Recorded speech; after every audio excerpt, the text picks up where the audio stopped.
स्वागत है आपका हमारे स्नोफ्लेक्स के प्लेलिस्ट में।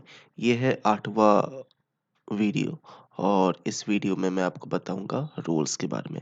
जैसे कि सेकेंड लेक्चर पे ही मैंने बताया था कि स्नोफ्लेक्स में काफ़ी ज़्यादा रूल्स होते हैं। ओके, यहाँ पे आप देख सकते हैं। यहाँ पे आप अपने नाम पे क्लिक कीजिएगा, ये वाला जगह पे। मैंने तो देव 842 के नाम से बनाया था। उसके बाद फिर यहाँ पे आप देख सकते हैं स्विच रोल का ऑप्शन दे रहा है। तो यहाँ पे कई सारे रोल्स आपको दिए जाएंगे। ये सारे के सारे रोल्स जो है आप मैनेज कर सकते हैं कि किस रोल को क्या क्या प्रिविलेजेस दिए जाएंगे, उनके कंट्रोल में क्या क्या आएगा, वो क्या मैनेज कर सकते हैं, उनको क्या प्रिविलेजेस मिलने चाहिए। तो ये सारे के सारे रोल्स को क्या आप मैनेज कर सकते हैं, क्या प्रिविलेजेस मिलेंगी, क्या आप कंट्रोल कर सकते हैं, ये सारी की सारी प्रिविलेजेस सेट कर सकते हैं। ओके, तो चलिए देखते हैं कैसे इसको किया जाता है। सो खास तौर पे इसका यूज़ हम लोग कब करते हैं? सपोज़ कि आप एक एंटरप्राइज़ चला रहे, एक कंपनी है। ओके, वहाँ पे आपको जो है आपके अंडर में एम्प्लॉयज़ है और आप लोग कई सारे लोग मिलके उस डेटा को मैनेज कर रहे हैं। तो यहाँ पे क्या होता है कि आप अलग-अलग रोल्स, अलग-अलग पर्सन के लिए अलग-अलग रोल्स को डिफाइन करते हैं।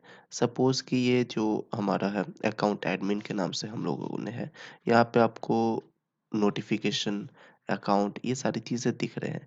सपोज़ कि मैं सिस्टम एडमिन पे क्लिक करता हूँ, मुझे सिस्टम एडमिन का अकाउंट मिलेगा अभी। ओके, सिस्टम एडमिन को क्या-क्या दिखते हैं, ऑप्शंस क्या-क्या रहेंगे, वो देखते हैं अभी। लोड हो रहा है पेज।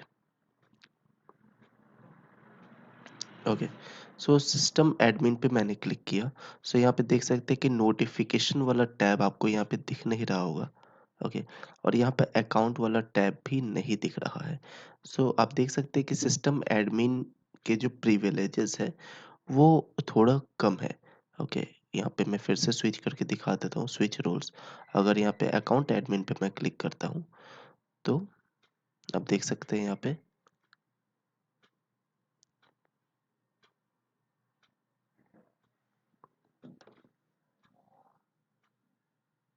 यस, अकाउंट एडमिन पे मैंने क्लिक किया तो यहाँ पे नोटिफिकेशन भी आ चुका है और अकाउंट वाला ऑप्शन भी आ चुका है। अकाउंट वाला ऑप्शंस पे आप देखिए, यहाँ पे आप चेक कर सकते हैं कि आपके कितने क्रेडिट्स यूज़ हुए हैं, कितने वेयर हाउसेस है और एवरेज कितने स्टोरेजेस आपने यूज़ किया हुआ है स्नोफ्लेक्स के सर्वर पे। ओके, अकाउंट एडमिन वाले लोग ये सारी चीज़ें चेक कर सकते हैं। वो हम क्रेडिट्स के बारे में आपको बताया था ना थर्ड वीडियो में शायद। यहाँ पे ये क्रेडिट्स कितने यूज़ हो रहे हैं, ये सारी चीज़ें आप मॉनिटर कर सकते हैं अगर आप अकाउंट एडमिन है तो। ओके, यहाँ पे आप नीचे और भी बहुत सारी चीज़ें देख सकते हैं, कब से कब तक आपने कितने सारे यूज़ किया है, क्या क्या यूज़ किया है, ये सारी चीज़ें आप देख सकते हैं। सो फिर से स्विच कर देता हूँ मैं यहाँ पे सिस्टम एडमिन में। सिस्टम एडमिन में आपको ये सारी चीज़ें नहीं दिखती है। सिस्टम एडमिन के बारे में पता चल गया। अकाउंट एडमिन को तो हम लोग यूज़ कर ही रहे थे इतने दिनों से, तो उसके बारे में आपको पता था ही। तो मैं सारे के सारे रोल्स के फीचर्स मैं आपको बता रहा हूँ, ठीक है? सबसे पहले आ जाते हैं अकाउंट एडमिन के। अकाउंट एडमिन की जो भी फीचर्स है वो सारे के सारे जो आपके सिस्टम एडमिन हो गए, यहाँ पे जो सिस्टम एडमिन है और जो सिक्योरिटी एडमिन है, इन दोनों के सारे फीचर्स जो है अकाउंट एडमिन के पास है, ठीक है? टॉप लेवल रोल है इस सिस्टम में। और ये जो अकाउंट एडमिन है ये जो है बहुत ही लिमिटेड यूज़र्स को देना चाहिए। उसके बाद आ जाता है सिक्योरिटी एडमिन की तरफ। सिक्योरिटी एडमिन जो है यूज़र एडमिन के जो भी आपके फीचर्स हैं वो सिक्योरिटी एडमिन को भी मिले हुए हैं।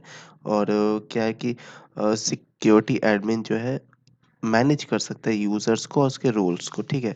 और ये जो है किसी भी ऑब्जेक्ट को ग्लोबली मैनेज करके उसको ग्रांट कर सकता है, ये उसका रोल है। अब आ जाते हैं सिस्टम एडमिन की तरफ। सिस्टम एडमिन जो है वो आपका वेयरहाउस क्रिएट कर सकता है, डेटाबेसेस क्रिएट कर सकता है और ये और भी क्या-क्या कर सकता है, ये सारे रोल्स जो है इसको दिया जाता है आपके अकाउंट और सिक्योरिटी एडमिन के द्वारा ही। उसके बाद फिर आ जाइए यूज़र एडमिन का।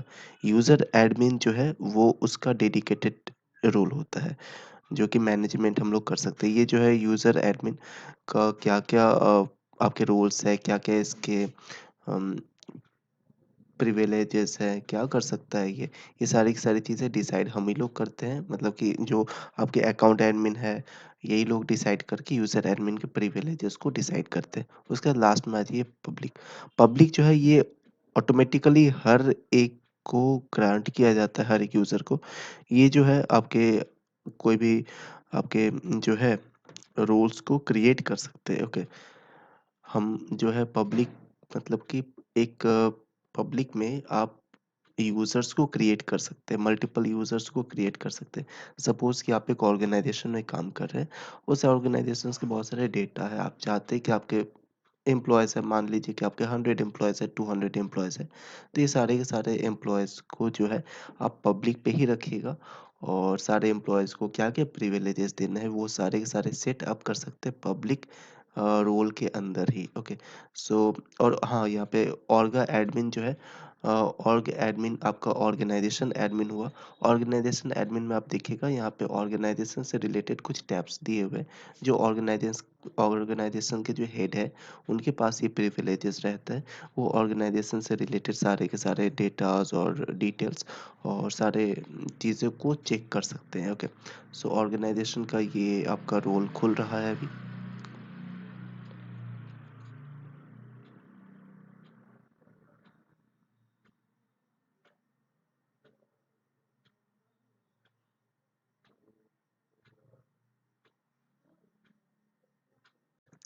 सो ऑर्गेनाइजेशन में आप यहाँ पे देख सकते हैं ये ऑर्गेनाइजेशन वाला टैब जो है ये आ चुका है।